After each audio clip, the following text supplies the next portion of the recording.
Hello everybody, I'm back.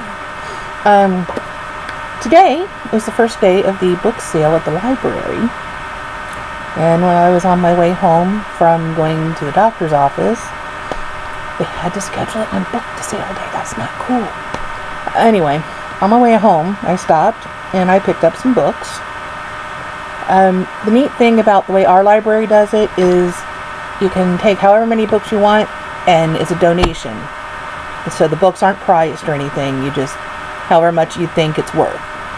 I picked up, I think, 100-ish books and stuff, not all for me, and gave them a $10 donation, so, you know, it kind of worked out nice for me. But every May and October, they have sales, and all the books are donated or purged from the library shelves, so there's always a big selection.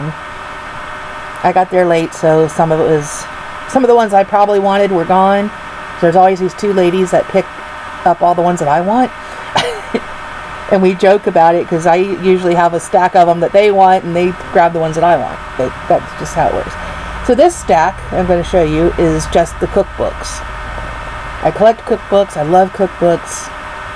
And yeah, so this is the small stack. The first one is called The Brownie Experience, and it's all brownie recipes, although the font might be difficult to read.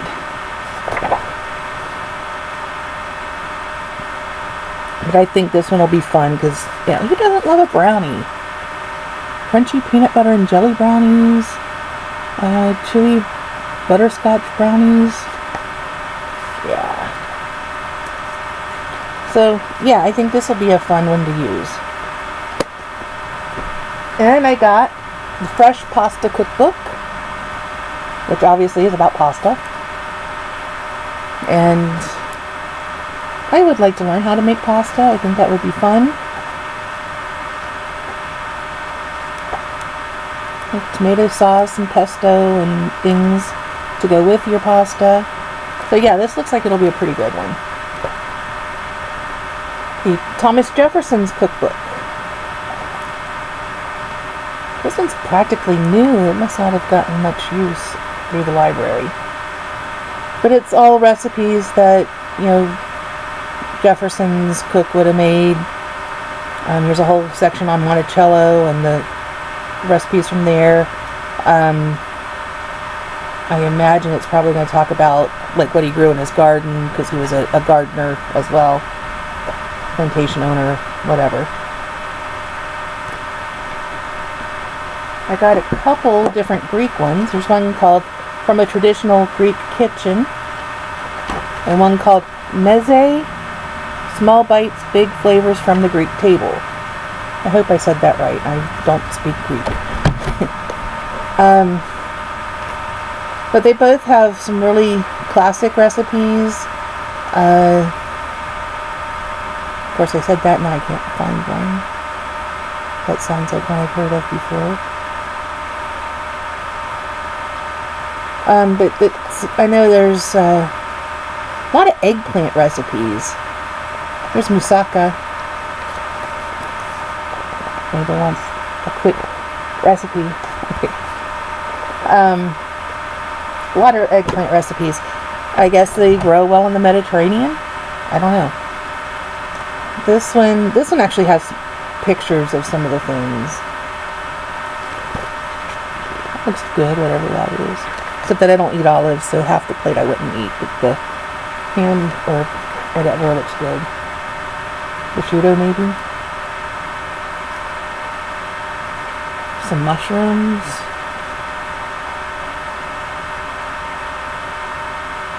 Eggplant and red pepper salata. Looks like some kind of spread.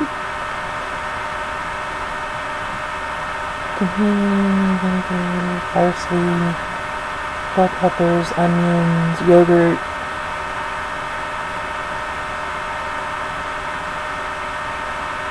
A lot of fig recipes in this one.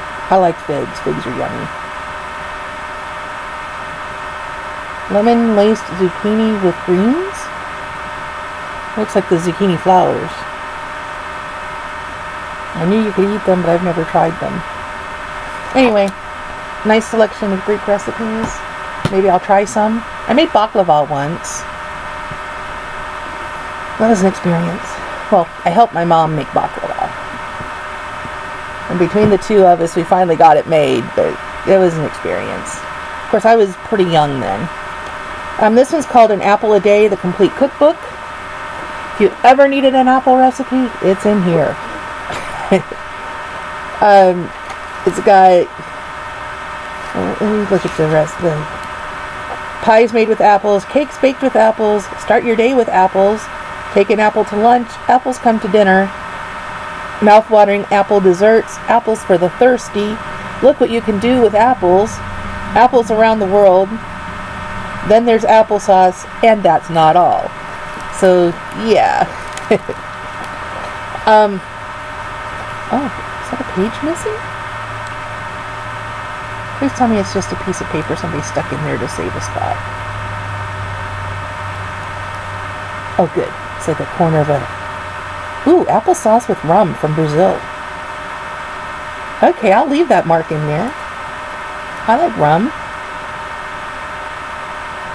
A whole slew of different applesauce recipes, how to make applesauce, and what to use it with. Under That's Not All, it's got things like chutneys and apple cider and varieties of apples. A lot of referencey stuff. So I think this one will be a fun one, especially in the fall when apples are cheaper and more plentiful. This one is called Square Meals, a cookbook by Jane and Michael Stern. Taste thrills of only yesterday, from mom's best pot roast and tuna noodle casserole to ladies' lunch and the perfect living room luau. Yeah, a lot to read on there. Nothing wrong with some vintage recipes. Banana date shake. Ooh, that sounds good. I like dates. I like bananas. A lot of different... Here's a recipe, or a menu for a bridesmaid luncheon with all the different recipes for the items in the menu.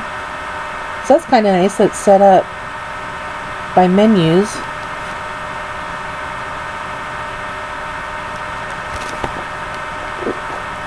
Here's some hamburgers. Victory Garden Dining. Very classic looking illustrations. So yeah, I think, ooh, Meatloaf Wellington, that sounds interesting. We don't eat a lot of meatloaf. But as a Wellington, that might be kind of fun. Because that's one that's wrapped in the pastry. I like the classic stuff on the back. And I think those are all sections of the book. Okay, then I have two that are not strictly cookbooks. This one's a novel called The Christmas Cookie Club. And I may already have a copy. I think I might have a hardcover copy. I don't know if I still have it. I know I had it and I read it. I don't know if I still have it. But this one has a whole bunch of Christmas cookie recipes in it at the back. So I'm going to put it on my cookbook shelf. It's about this woman and her friends, and every year they get together and do a cookie exchange and all the stuff that they're going through. And this one is called Maman's Homesick Pie, Persian Heart in an American Kitchen. It's by an Iranian-born chef. And it's kind of a memoir, but then each chapter has recipes that go with it. So after I read it, maybe I'll use this for the Asian-a-thon. Yeah, it gives me an author from someplace different. But anyway, it's got after every chapter there's a couple recipes. I'm showing it to you over here where you can't see it. But anyway, here's stuffing and our persimmon parfait. Ooh, we got persimmons that grow out and back. Hey, something to use them for.